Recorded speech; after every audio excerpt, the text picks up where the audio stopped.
Hi, Paul Chatlin here. So, day 13 of the Sage Circle Alliance membership drive is dedicated to something I feel very strong about, and that is elevating plant based education. Now, more than ever, it is crucial for medical and health professionals to unite their voices and efforts in driving momentum for the whole food plant based vegan lifestyle movement. The SCA proudly provides a unique opportunity for collaboration, advocacy, and the development of practical strategies to advance this cause and heal more lives, creating a ripple effect that positively impacts animal advocacy, compassion, and planetary health by elevating plant based education in homes, schools, organizations, corporations, and hospitals.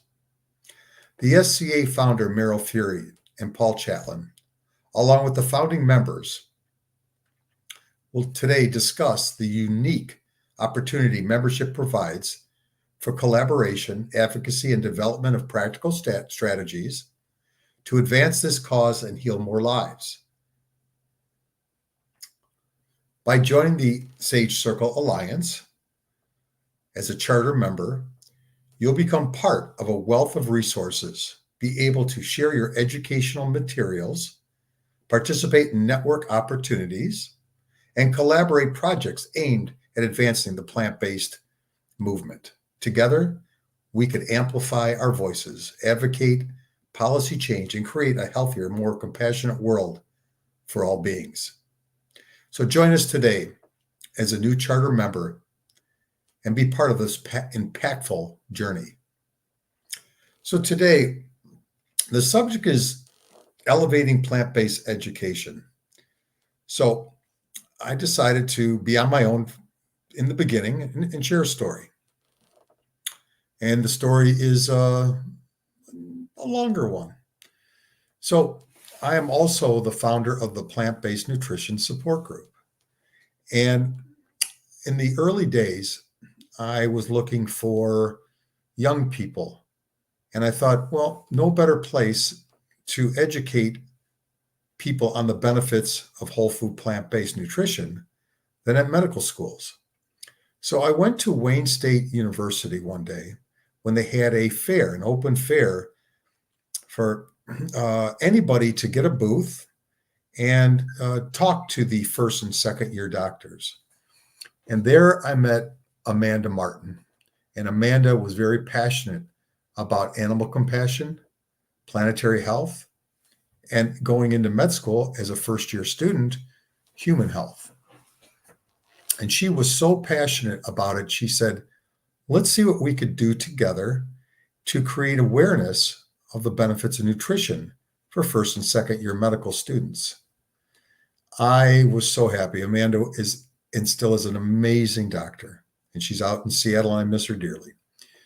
But over that next year, she would make connections with a myriad of other first and second year students, and we became a kind of a co-op. It wasn't like a class.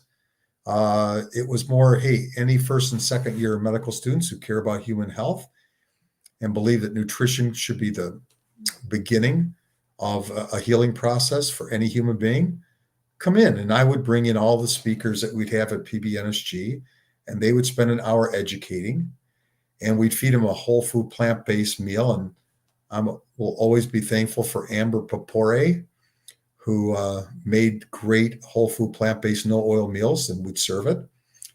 And over that next year, we started to grow and grow, and more doctors, more first and second year doctors who were part of it, started putting a little bit of, let's say, I don't want to say pressure, but started talking to the medical curriculum people at Wayne State Medical School. And over that first year, we actually became I want to say it wasn't, again, this was not a forced class, but a elective class for first and second year medical students. Amanda being a first-year student, I got to have her for 2 years. And in that 2 years, toward the very, very end of it, the head of curriculum came up to us, her and I, and said, we're considering making that a mandatory class at Wayne State Medical School. So would you guys create a curriculum? So one thing led to another, and we put an open letter out to the doctors and future doctors at Wayne State Medical School, Oakland University, Michigan State University, Central Michigan, and the University of Michigan.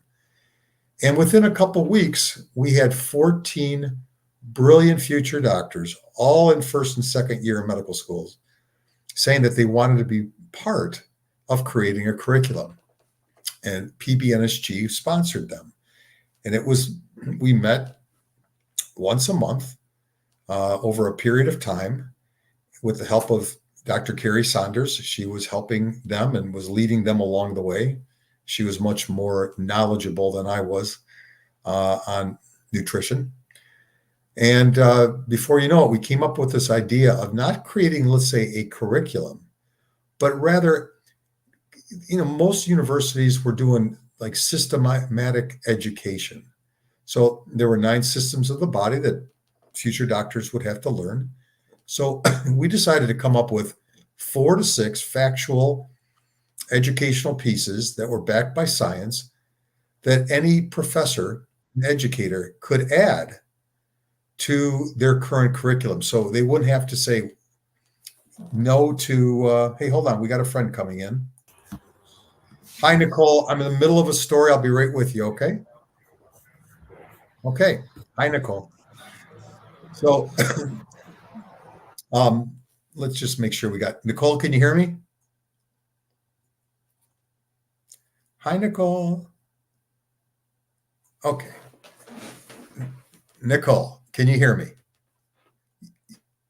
Okay. Hi, Nicole. Can you hear me? I cannot hear you. Okay. Can you hear me now? Yes. Okay. Bear with me. I'm telling a quick story. All right. Okay. So for everybody who's listening, the first and second year medical schools at 5 different universities. So we were represented by U of M, Michigan State, Oakland University, Central Michigan, and Wayne State Medical School.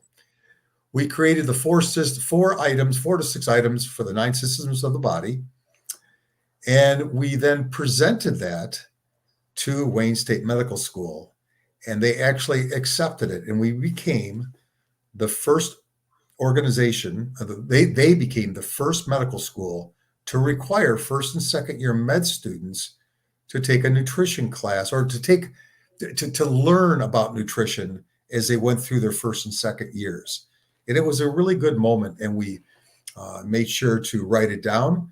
And I offered it to anybody who was interested, because it was always my personal belief that it starts with doctors. They have so much strength with all us humans. We listen to what they say. And I always had believed that, if a doctor were to go to a patient for the first time, or any given patient, and say, what's hurting?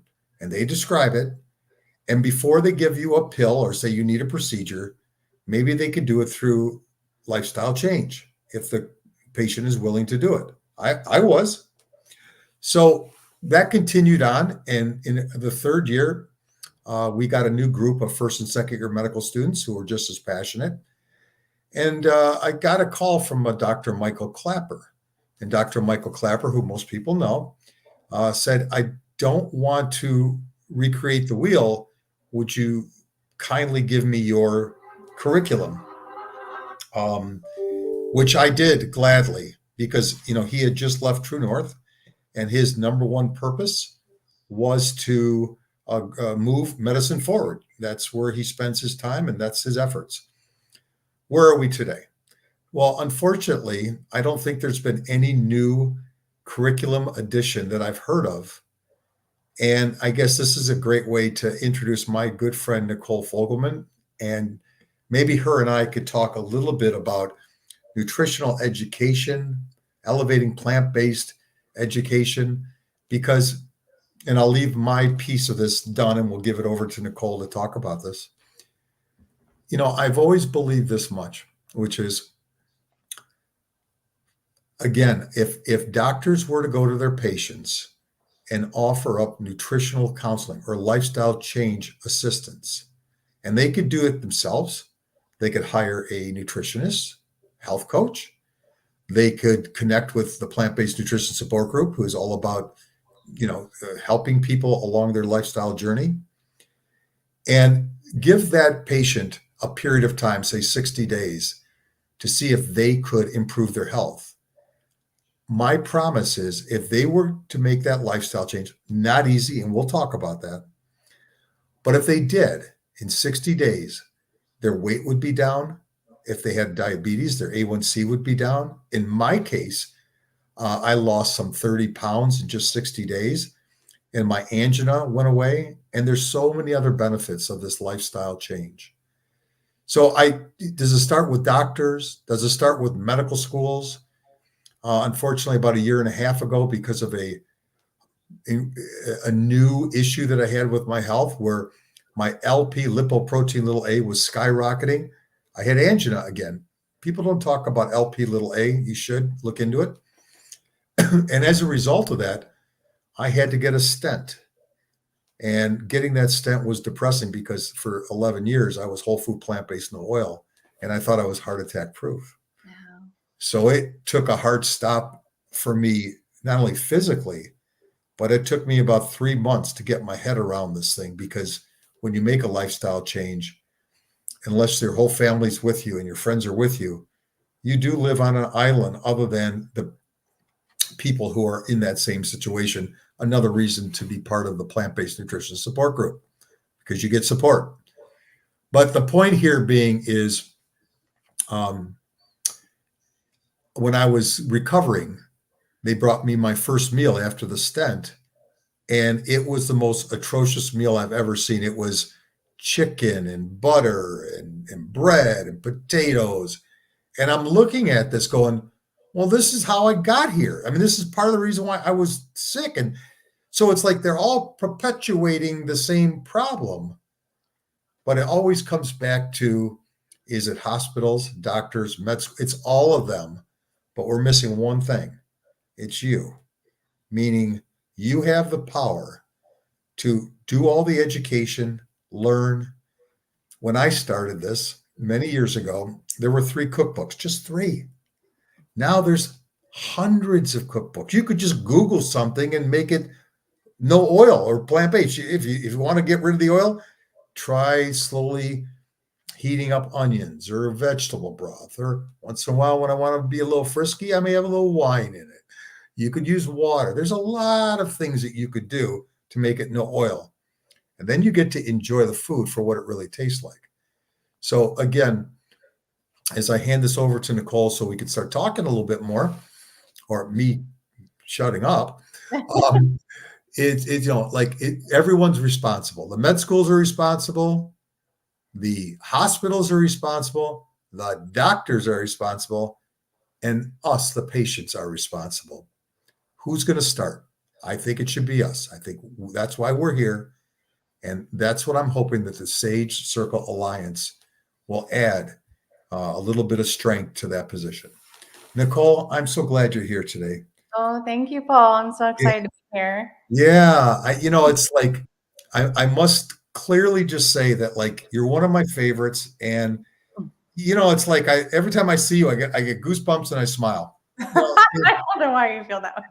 I just do, oh my goodness. I'm like, oh my God, there's Meryl Fury. It's Meryl. Hello. If I blink, somebody else will be here. So let's recap and get Meryl back into this with Nicole. I just spent the last 25 minutes with my best friend, me. No. I talked today about a little bit of history about medical, about elevating plant-based education. This is it's not a sweet spot, but it's a sore spot sweet spot, if that makes any sense. Meaning, I talk about hospitals, I talk about medical schools, I talk about people, doctors. We're all responsible for this. And at the end of the day, hospitals are just bottom line organizations. And med schools, shame on them. They should be teaching first and second year school medical students a little bit more than 3-4 hours because they're healing institutes. And I don't want to ever hear another doctor say, hey, they didn't teach it in school. What do you live under a rock? Like, come on, this Tell us nutrition how you thing, really feel, Paul. Tell us how you feel. I'm going to hold back this time. So, but at the end, what I've concluded after 12 years of being agony with this whole thing is it's up to us. It's always up to us. So, Nicole, you've heard me long-windedly for 30 minutes. Talk to me. What are your thoughts? I'd love to hear it. One of my thoughts that as you're talking is research. When I am with you in plant-based nutrition support group. I'm one of the support group leaders. And so my platform is called Fight Pain with Food. And I follow Dr. Bernard's book. I don't know, many people are not familiar with this book. And it was actually written in 1989. And so if you compare like 1989 until now, the amazing difference in research, just like with pain. I mean, people are really like back then, there was only a few articles that were written about like chronic pain and how food can help pain. And now there's like so many different things on arthritis, on back pain, on, food and the microbiome and IBS. And so I really think research is key. And, as far as getting the word out there, the more research we do, the more people really, truly believe that the whole foods plant-based can help them. So that's my And let me, one quick question comes to mind. It's like and I'm similar with how you view things, because my goodness, you get to be 60 and like you just get pain. Like there's more pain. Like it's the weirdest thing. You work out hard, you feel things hurting and you go, I didn't do anything to my hands or this or that. But what I find interesting is that when you were dating back the Bernard book back in the 80s, I look at the China study, and Dr. Colin Campbell, and I say to myself, what has changed? Has the science come up with something new in the last 20, 30 years as far as, eating whole food plant-based is good for you? I mean, no new announcement that, like there's no super whole food plant-based. It's just whole food plant-based will make you feel better. And it's amazing that hasn't changed in 30 years. There's nothing new. It's just, it's the difficulty of making that change as a human being. That's the issue. Well, Paul, there are more research studies being done, which I find really exciting. When I go to research, every month when I do a talk, I do a lot of research, and there are more and more studies, even just in the last 4 years since 2020. Do you know of any do you know of any that you said, whoa, I didn't know that, or this substantiates? Oh, yeah. Like say for osteoarthritis. Okay. So if we increase our collagen, and we can make our own collagen with food, like vitamin C, if we increase our collagen, we can help our osteoarthritis. And so as I was studying, I was learning that there have been studies about collagen, because if you go to the supermarkets, you go to Whole Foods or anywhere, there's collagen everywhere, and that's collagen made from animals. But if you turn it around and we start making collagen by increasing our vitamin C in our foods and doing it in a whole foods plant-based way, we can actually fight arthritis in our own bodies. And so that's something that I've learned just from the research I've done. And there's things that are out there in the literature. And so it's just really fascinating. So. Wait, let me interrupt 1 second. Yeah. So I can get a word in edgewise. I love Paul madly. Yes, we all do. I know, it's one of my favorite people ever. But one of the things that I learned not long ago, it probably been within the last 4 years or so, is the fasting mimicking diet. I think is fascinating. The whole body of knowledge around fasting in general. And that diet in particular, that it's very small amounts of food, very carefully selected, so it's a certain amount of protein, it's a certain amount of fat, it's a certain amount of carbohydrates, and it's all whole food, plant-based stuff. You can Right. drink tea, you can drink coffee, you can have chocolate. They build it into the diet. There's no, you don't miss any meals, and you don't, you could feel hungry, I suppose, but it's relatively painless as far as a fasting kind of protocol goes. And by day 3, your body is on that diet, cannibalizing the older deteriorating cells, the senescent cells, right? And then right on the heels of that, your body starts releasing stem cells so that there is actual healing. I just did this diet last week. I did it for 5 days. And I can tell you, I've been having some issues with a little bit of cataract stuff, a little bit of visual stuff. But by the end of day 5, my vision was noticeably clearer. So tell me about that. Like when you say you did some fasting, like describe that, would you? Yeah. So I fasted lots of different ways. Fasting is one of, I don't know, it's kind of an interest of mine. An avocation, I don't know, a hobby. I don't know if I'd call it that, but it's something I like in a way. So I have fasted on water alone, only up to 10 days. I have done just juices, so what we call that a juice feast kind of fast, right? Juice fasting. And then I've done this fasting mimicking diet. In the fasting mimicking, I could look it up, but it starts out where maybe the first day you're at about 1,170 calories. And the second day you're a little bit less. The third day you're less, maybe down to, I'm going to guess 700 calories, somewhere in there. And then you go back up again in calories over the course of the last 2 days. You can have as much water as you want, of course. The meals are a nut and seed kind of bar. That's breakfast generally. It also can include olives. The lunch and dinner are soups. So I had this time a lentil curry, tomato soup, split pea soup, I think were the 3. In the past, I've had minestrone or other ones, very flavorful. Now, you buy these things in a box. It's a kit, basically, that you purchase from the manufacturer.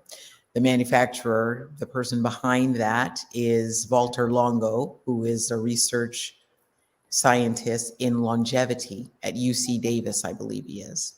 And he got his, from what I understand, he won something similar to the Nobel Prize for his work in longevity science, increasing the human health span.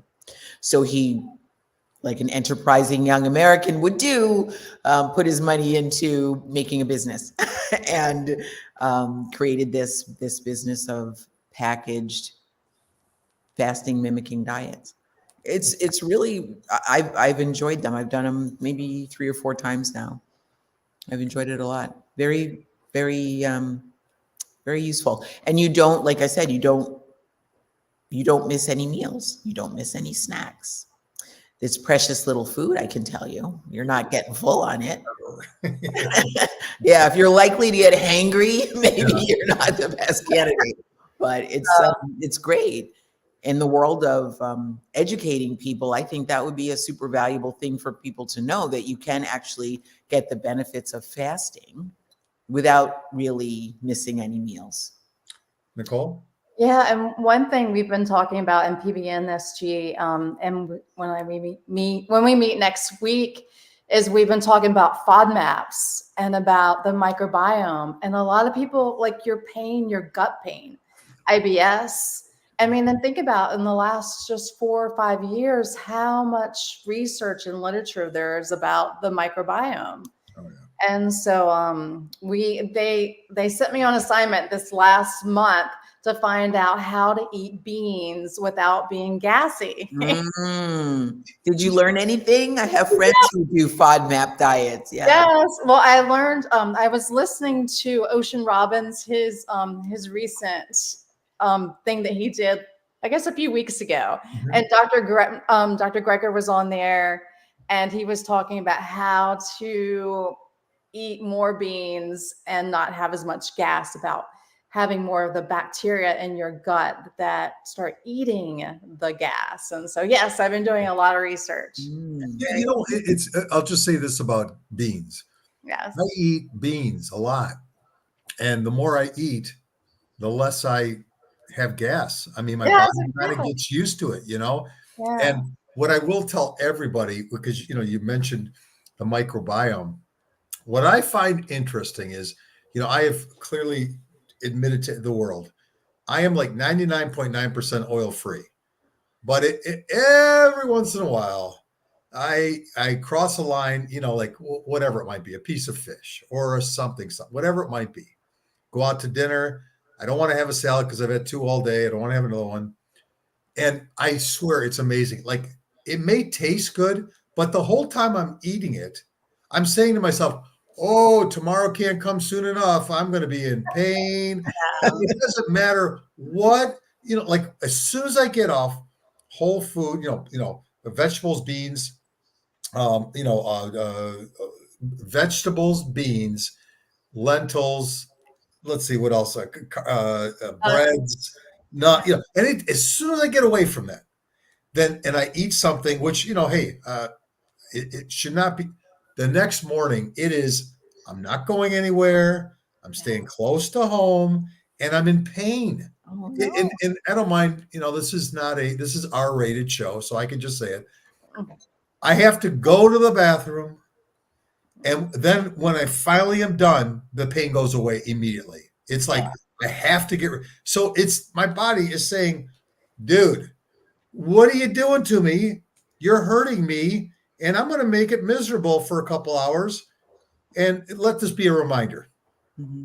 Just pretty simple. So it's just weird, the whole gut microbiome stuff, and it is new stuff. It is brand new. Yeah. I mean, that's even a form of education by itself, right? Not all of our education comes in books or talk shows or YouTube videos or whatever else, wherever else you get your information, classes and summits and things like that. Some of it just comes from knowing your own body and living in your body and getting the experience of gut pain or upper respiratory infections, sinus infections, ear infections, whatever that is, heart attacks, right? That's a whole nother form of education. Yeah. Hey, let's kind of circle back and let's just talk a minute about, education in the plant-based world. And I'm certain both Meryl as a nurse and Nicole as a nurse. Hey, you know what? The heck with this. I got some problems. Let's talk. But let's let the nurses, the educators, and by the way, if everyone notices something, Paul, you surround yourself with a whole bunch of cool medical people. Why? Because they're here to protect me. Like, they're going to help me not be stupid. Okay. So we like you too. Well, Nicole there. Let's start with Nicole. Nicole, give me your. Paul's great. He'll send like little nice messages, sometimes just of encouragement. Yes, he is so good like that. I want to be like him when I grow up, actually. Yeah. I'm the CEO. Meryl, what is it? Paul is the Chief Empathy Officer. Oh, I like that. Yeah, I'm a 1%er, Nicole. I admit that. Like, you could do whatever you want to me. You could wrong me, but I will bring you back, and we'll work on, like, as long as you're doing good things. Like, if you're trying to help people, you're in. That's all. You're in. So, but Nicole, share with me on the educational side. Like, what are your thoughts on this whole educational piece that we're lacking, I guess? Like, as far as medical schools and why we're still not talking about it in medical schools? Or it could be like, as we talked earlier, like, it could be hospitals, it could be medical schools, it could be doctors and doctor offices. It's like, why isn't nutrition or lifestyle change even discussed? It's why doesn't a doctor, as soon as you walk in, well, tell me what you generally eat? Like, wouldn't that be the first good question? Well, I eat fried food at McDonald's all the time. Well, it's no wonder you're 80 pounds obese. It's no wonder why you're having some palpitations or heart issues.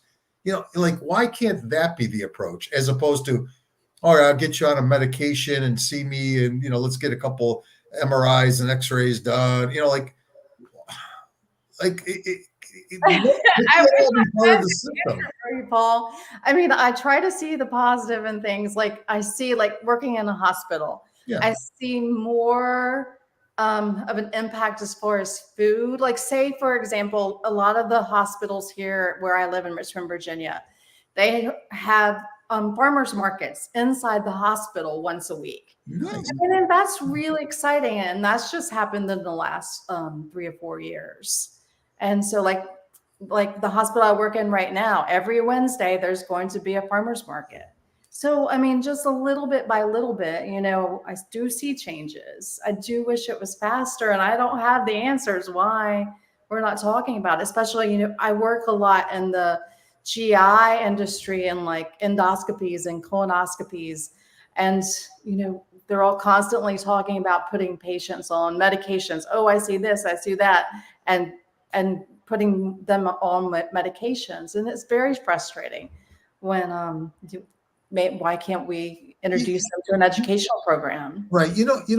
People, when I do a little complaining about those things, people say, well, you remember it took about 50 years for the cigarette situation to work its way around. And I said, well, yeah, but that was in like the 50s, 60s, and 70s. You guys are trying to get me, 66-year-old Paul, to be, on the web, know how to do all this fast stuff, really do it quick. So I'm like thinking, well, geez, I could understand the snail's pace because we didn't have all the information and it wasn't spread out in a nanosecond. But today, we've got the ability to reach the world very quickly and often.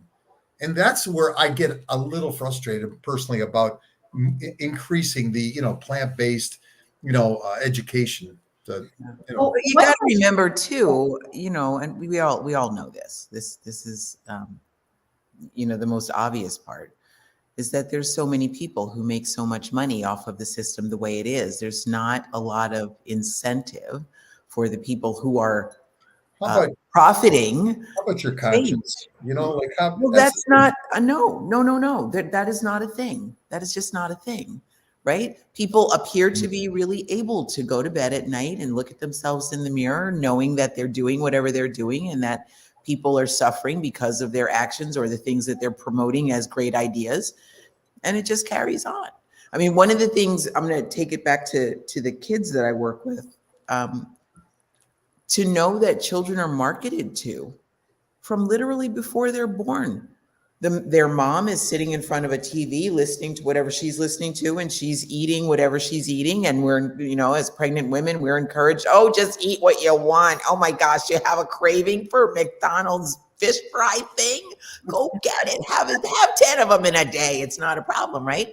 We're encouraged to eat that. And then all that actually talk about research that they've done and found that actually can flavor the amniotic fluid, and it flavors the breast milk. And when the baby I didn't know that. isn't that wild?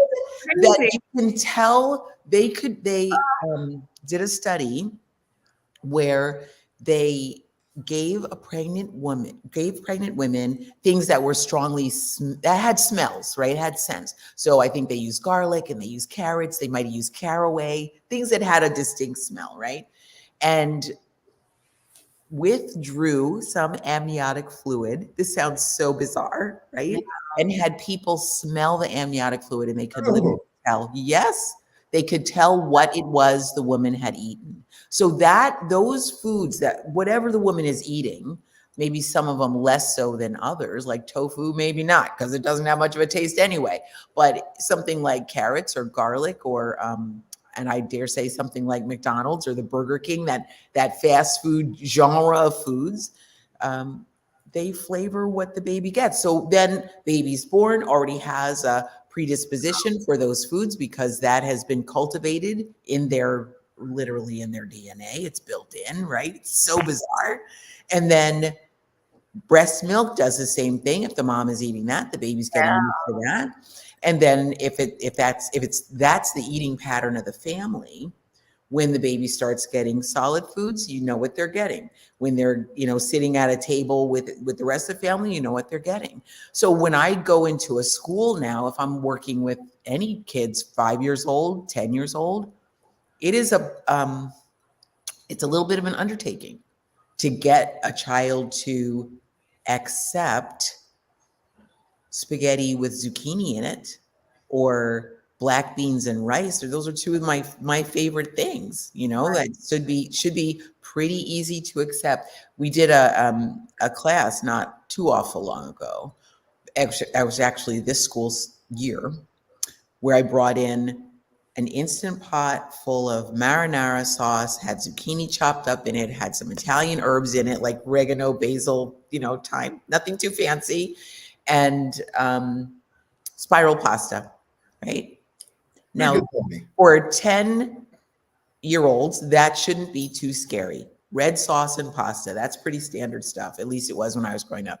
Right. Half the kids were panicked. What is that? I don't eat those. That has green in it. One little boy actually came up to me and said, I don't eat spices. Oh my gosh. Wow. Oh my goodness, sweetie. Okay. No worries. You don't have to eat anything. No worries. No. Right. Just pick it up and squish it. Test it that way. Roll it around your fingers. If you can't put it in your mouth, okay, no problem. Right. That was back in September. We've gone every month since then, except for over the holiday time, right? Every month and exposed. Well, there we go.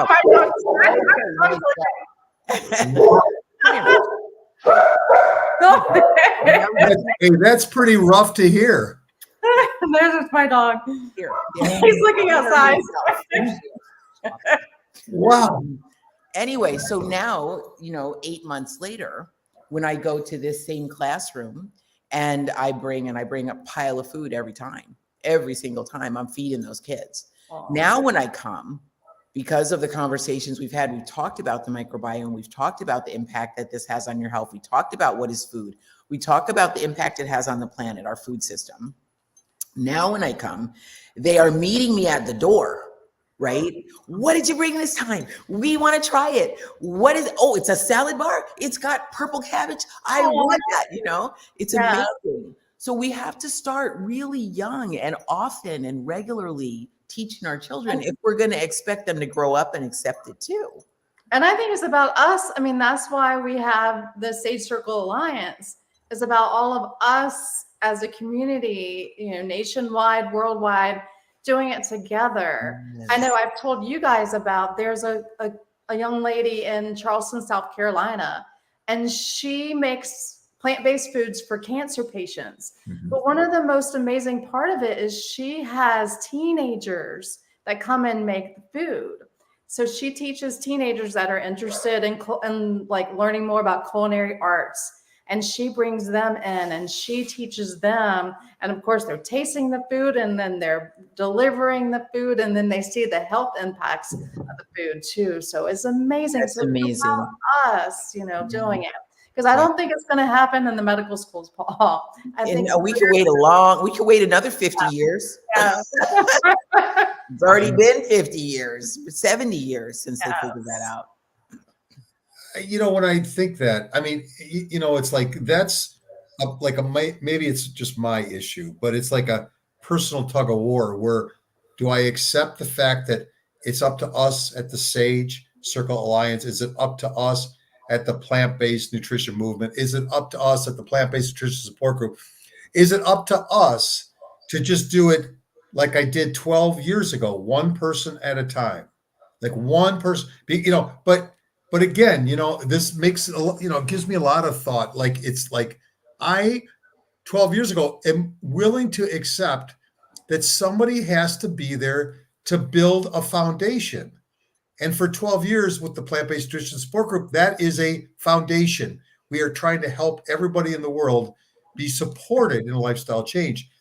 But the Sage Circle Alliance came from my maybe frustration that it wasn't enough to help one person a month or 2 people a month or 10 people a month. It was like, hey, we need to work together to move it a little quicker, just to go a little, and I don't know what the outcome is. I say to Mara all the time, like the Sage Circle Alliance is a long game. It would be great if tomorrow somebody cut us $1 million check Okay, it'd be great. Mm. It'd be really great. It'd be really, really okay. I could go on really grading it for a long time. Yeah. But the point is that, it's probably not going to happen tomorrow. Prove me wrong, somebody, please. But, like a year from now, 5 years from now, I hope that it just keeps building and building, because we've got to have a voice. We have to have a voice. Right now, it's a whisper. Yeah. It's just a whisper. And the problem is, some of my heroes, we're all getting older. So if all we ever do is build the foundation at the Sage Circle Alliance, I'm good. Yeah. I'm good. I'm good. The other thing is too, and like I agree with you, Paul. Please prove Paul wrong. Oh my goodness. I'm sorry. I have a noisy four-legged. But if we got $1 million check cut today, let's even say $5 million. How would we use it to make a difference, right? It's still going to be a grassroots effort. Meryl, you know what we'd figure do? We would get together as an alliance. We'd have a conversation about it, and we'd figure it out. And that's what the Sage Circle Alliance is. Well, and that, I mean, to your point, right? It's still not going to change what happens at the medical schools. It's not going to make an overwhelming difference at the hospitals or nursing schools. Right. Same thing. Yeah. Right? It still is going to be a grassroots effort where we get together and collaborate to make a difference. All right. Do you want to hear Paul's craziest idea that never happened? Okay. Yes. So I called up Neil Bernard a couple, 2-3 years ago. I said, Neil, I got this crazy idea. And he said, well, of course, Paul, I'd love to hear it. I said, let's you and I do a class action suit. And by the way, I'm not a big fan of a lot of doctors. I'm not a big fan of attorneys. Okay. I'm just not a big fan. I'm also not a big fan of cooking. But the fact is, I said, let's do a class action. And let's include the dog, because the dog will bite me if I don't include the dog. Let us include medical schools. Let's do hospitals. Let's make it big with the intent. We're never going to win. We're not going to win. We're not going to beat these guys. But what we do is bring attention to what we're trying to show people or explain to people. And he looked at me in his great wisdom and said, that's a good idea. Here's the problem. We don't have enough money. We don't have enough money. Well, I mean, but the idea is still there with me. Like to me, like think about the big issues that we have. The big issues, our planet. Like, I'm sorry, this is not a hoax. Okay. It's not a hoax. So like, how do we improve the planet? Through plant-based education, right? Right. How do we get more of it? Well, first of all, I would say a great majority of people in the United States and the world never heard of this stuff ever. Like it's out there more in the US, but globally, maybe no one's heard of it. So we need to bring educational awareness, science, like you said, Nicole. Yes. And it can happen in our own backyards. Last night we had a Mother's Day meal, not all plant-based. I had a whole bunch of people. Thank you. But I made like this amazing like fennel salad, and everyone ate it. My nieces, my daughter, and all the adults ate it. And they're like, this is so good. It's completely oil-free, completely plant-based. And it just takes, one step at a time. No, you're such a good lady. Because it's like on Thursday nights for 12 years, I invite my buddies over and I make them a plant-based meal.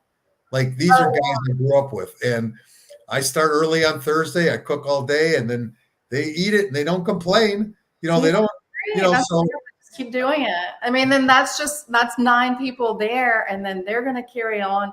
I mean, obviously they've been talking to my husband and I for years. And we're those people that always talk about plant-based food, and it drives them crazy, but we still do it. We still do it over and over again, every meal. But you hit upon something that motivates me, which is, I'm not going to change, we're not going to change the world in my lifetime. It's not going to happen. But what I get motivated is now my son and all his friends know about it. Yeah. They know about it. And then their kids are going to know about it. Yes. And then there's hope. Yeah. So listen, Nicole, I want you to end our wonderful show. And then I get to see you later today. God bless me. But give me your just overarching thoughts. Oh, Please. wow, Paul. Well, I believe like the plant-based community doesn't talk enough about pain. And you already talked about how you suffer with pain and how, I mean, 51 million people in the United States suffer with pain. And I really, truly think it's the remedy. Food is medicine. And that's my soapbox, and I preach on it every month. And I really believe that we can fight chronic pain, we can fight IBS, we can fight all the diseases that are that cause pain with the plant-based diet. Yeah, isn't it amazing, Nicole, when you say that? It's like the very first thing I ever do when any issues come up is I do my own research. Yeah. I go a deep dive on things so I know about it when I talk to others about it. And if you could get rid of some pain by just eating healthy food, hello. Yeah. Yeah. Hello. Or not eating certain things, Yeah. right? Meryl, you want to give us some final thoughts and then I'll just wrap it up. Okay, final thoughts. Well, we are in day 13 of our charter member drive. We have been we have been here live every day and will be through the end of the month. And who knows, maybe we'll go on after that if I can keep it rolling, or Paul can keep it rolling. Who knows? Our goal is to invite people in, have them become members, and join us in this huge undertaking. And we know it's huge. We know it's a little bit idealistic, but what else? What do we have to lose? What are we waiting for? Right? The situation is urgent. The situation is dire. We need to address human health and how we impact the planet, how we affect our animal relatives. It's time. So if you are a person who is an entrepreneur or a thought leader, a change maker, and an action taker, please check us out at the sagecirclealliance.org, which is scrolling across the bottom of the screen. Go there. Paul, did you just undo it? I got to watch you all the time. No, I didn't. Yes, you did. All right, wait a minute. I'm meant to focus on you touching the buttons. Stop touching the buttons. Okay. So you can go to sagecirclealliance.org. There is a form on there. If you'd like to become a member, please fill it out. There are at least, 7 or 8 at least different levels of membership that you can select the one that fits you. They can be sort of custom made in a way to what kind of a business you are, or what you want out of a membership. And, join us on this journey. We are fired up about it. We're going to make a difference. I tell Paul all the time, this is paradigm shifting work we're doing. The paradigm that we've been in for the last, 50 years has gotten us at least this far, which is great. And now it's time to pop the envelope and move it even further. So. Well, thank you. And I guess I'll just wrap this up. And first of all, thank you, Nicole, always. Yeah, you're welcome. Thank you. No, thank you. I have to say, the first time you called me, and I'm like, how we get robocalls, and you're like, this is Paul Chatlin. I'm like, who? And you started laughing. Hey, remember what you just said for our SCA meeting tonight. I promise you'll get a secondary laugh out of it because I talk about that. Okay. I will tell people I just met Nicole a year and a half, 2 years ago, Yes. and it's like, where have you been? Oh, you're so like, I'm so, it's like, I'm happy. I'm never sad, but it's like, it was like the Lord, this was our moment to be together, and I will say to you and to everyone who's listening that the one thing many things I take away from the Sage Circle Alliance, but one of the constants is these are caring, kind, driven people who want to all make a difference. Some a difference with a person, some with a tribe or a group. Some people might make a world of difference, but they all are kind and caring people. So I would like to have anybody join us, take a look at us. If you have questions, reach out to Meryl and I. And I want to thank both Meryl and Nicole today for being part of day 13. You're welcome. Thank you. Thank Our you. pleasure. Yeah. All right. We'll see you guys later. All right. Bye. Take it easy. Bye, Meryl.